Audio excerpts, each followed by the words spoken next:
ಎಲ್ಲವನ್ನು ಸಂಪಾದಿಸಿಕೊಂಡು ಇಲ್ಲಿಯ ಎತ್ತರದವರೆಗೆ ಬೆಳೆದಂತಹ ರಾವಣ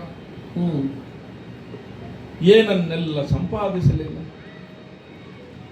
ಕುಬೇರನ ಐಶ್ವರ್ಯ ನಮಗೆ ಬೇಕು, ಲಂಕೆಯ ಸಾಮ್ರಾಜ್ಯ ನಮಗೆ ಬೇಕು, ರಾಕ್ಷಸರಿಗೆ ಒಂದು ಸ್ಥಾನಮಾನ ಕೊಡಮಾಡಬೇಕು. ಏನನ್ನೆಲ್ಲ ಸಂಪಾದಿಸಲಿಲ್ಲ. ತೊಡಗಿದ್ದೆಲ್ಲಿಂದ ನಮ್ಮ ಜೀವನ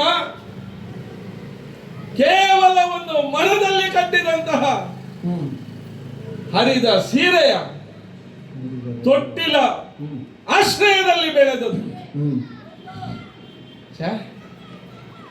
ಅಮ್ಮ ಹೆತ್ತದ್ದು ನನ್ನನ್ನ ಹುಲ್ಲಿನ ಮೇಲೆ, ನಾನು ಬೆಳೆದದ್ದು ಕಲ್ಲಿನ ಮೇಲೆ. ಉಂಡದ್ದು ಅನ್ನ ಅಲ್ಲ, ಆದರೆ ಅದನ್ನೇ ಮೂಲ ಬಂಡವಾಳವಾಗಿಸಿಕೊಂಡು ಸಂಪಾದನೆ ಮಾಡ್ತಾ ಮಾಡ್ತಾ ಮಾಡ್ತಾ ಸಾಧಿಸಿದೆ. ವಿಧಿ ಒಂದನ್ನ ಬರೆದ್ರೆ ಅದನ್ನ ಅಲ್ಲ, ನನ್ನಿಂದ ಅದನ್ನ ಬದಲಾಯಿಸುವುದಕ್ಕೆ ಸಾಧ್ಯ ಅಂತ ಮಾಡಿ ತೋರಿಸಿದೆ. ಹುಟ್ಟುವಾಗಲೇ ಬಾಯಿಯಲ್ಲಿ ಚಿನ್ನದ ಚಮಚವನ್ನ ತುರುಕಿಕೊಂಡಂತಹ ಮಗುವೊಂದು ಬೆಳೆದು ನಳನಳಿಸುವುದು ದೊಡ್ಡದಲ್ಲ. ಎಲ್ಲರಿಂದ ಅದುಮಲ್ಪಟ್ಟಂತಹ, ಬೇಡ ಅಂತ ತಿರಸ್ಕರಿಸಲ್ಪಟ್ಟಂತಹ ಒಬ್ಬ ಕಂದ ಬೆಳೆಯುತ್ತಾ ಆ ಕಂದನ ಮುಂದೆ ದೇವತೆಗಳು ತನ್ನ ಬೆನ್ನು ಬಾಗಿಸಿ ನಿಂತುಕೊಳ್ಳುವಲ್ಲಿಯವರೆಗೆ ಬೆಳೆದು ಬಿಟ್ಟ ಈ ರಾವಣ. ಆದರೆ ಈಗ ಏನಾಯಿತು? ಎಲ್ಲಿಯೂ ಅಪಸ್ಥೈರ್ಯವನ್ನ ಕಾಣದೇ ಇದ್ದಂತಹ ರಾವಣನ ಜೀವನದಲ್ಲಿ ಈ ಹೊತ್ತಿಗೆ ಯಾಕೆ ಹೀಗಾಯಿತು?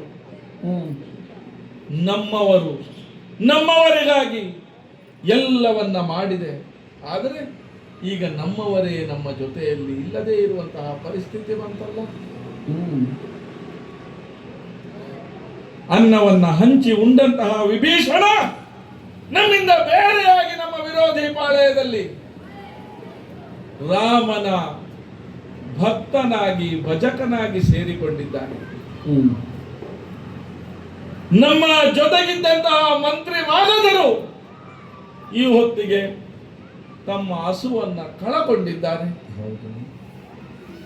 ರಕ್ತ ಹಂಚಿ ಹುಟ್ಟಿದಂತಹ ನನ್ನ ತಮ್ಮಂದಿರು ಕುಂಭಕರ್ಣ ಈ ಹೊತ್ತಿಗೆ ನಮ್ಮನ್ನ ಅಗಲಿ ಹೋಗಿದ್ದಾನೆ. ಯಾಕೆ?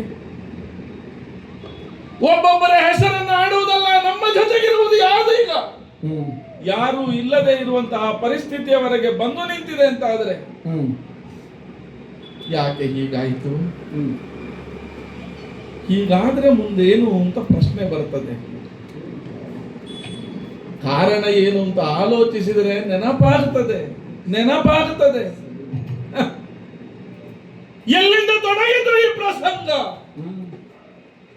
ರಾವಣ ಮಾಡಿದ ಕೆಟ್ಟ ಕೆಲಸದಿಂದಾಗಿ ಇದು ತೊಡಗಿತು ಅನ್ನೋ ಹಾಗಿಲ್ಲ, ಆ ಉತ್ತರ ಬರ್ತಾ ಇಲ್ಲ. ಆದರೆ ರಾವಣ ಮಾಡಿದ ಒಂದು ಕೆಲಸದಿಂದ ಇದೆಲ್ಲ ತೊಡಗಿತು ಅನ್ನುವುದಕ್ಕಾಗುತ್ತದೆ. ಯಾವ ಒಂದು ಕೆಲಸವನ್ನ ಮಾಡುವಾಗ ಅದು ತಪ್ಪು ಅಂತ ಗೊತ್ತಿದ್ರೆ ಮಾಡುವುದಿಲ್ಲ, ಆದರೆ ಮಾಡಿದ ಮೇಲೆ ಅದು ಸರಿಯೋ ತಪ್ಪು ಅಂತ ವಿಮರ್ಶೆ ಮಾಡುವುದಕ್ಕಾಗುತ್ತದೆ. ಸಭೆಗೆ ಬಂದಂತಹ ನನ್ನ ತಂಗಿಯಾದಂತಹ ಶೂರ್ಪನಖಿ ಬಹಳ ಚಂದದಲ್ಲಿ ಆಡಿಬಿಟ್ಲು. ಎಂತಹ ಸೀತೆ!